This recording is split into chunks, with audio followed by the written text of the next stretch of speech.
અમદાવાદ શહેરમાં યોજવામાં આવેલા સાયન્સ ઇનોવેશન ફેરમાં 90 જેટલી યુનિવર્સિટીઓએ ભાગ લીધો હતો, જેમાં અમદાવાદ તથા આસપાસના વિસ્તારોમાંથી 500થી વધુ વિદ્યાર્થીઓ અને 200થી વધુ વાલીઓ ઉપસ્થિત રહ્યા હતા. આ સાયન્સ ફોરમમાં ભારત તથા વિદેશથી 90થી વધુ પ્રતિષ્ઠિત યુનિવર્સિટીઓએ ભાગ લીધો હતો, જેમાં વિદ્યાર્થીઓ દ્વારા વૈશ્વિક ઉચ્ચ શિક્ષણની વૈજ્ઞાનિક શોધો બાબતે પ્રોજેક્ટ રજૂ કરવામાં આવ્યા હતા.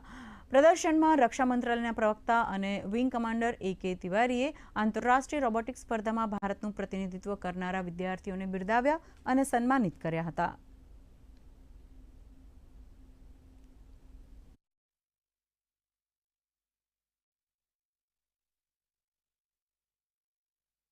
अलग अलग क्लाइमेट चेंज ने लगता, सस्टेनेबिलिटी ने लगता नवा नवा आइडियाज प्रमाणेना जे प्रेजेंटेशन बताव्या છે ખૂબ કાબિલે તારીફ છે. જે બી બાળકો વિજ્ઞાન ગણિતમાં પ્રતિભાશાળી છે એમને સાયન્સ સિટી જોડીશું અને એમને વધારે ને વધારે કેરિयर डेवलपमेंट में કેવી રીતના હેલ્प કરી શકે એનો પ્રયત્ન કરીશું.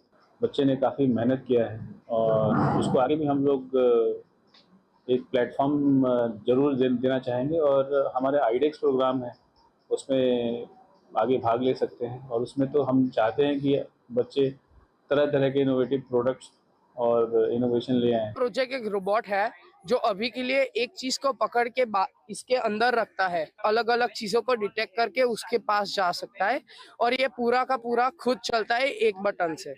पर इसको अगर खुद भी चलाना हो तो हम कंट्रोलर से भी चला सकते हैं.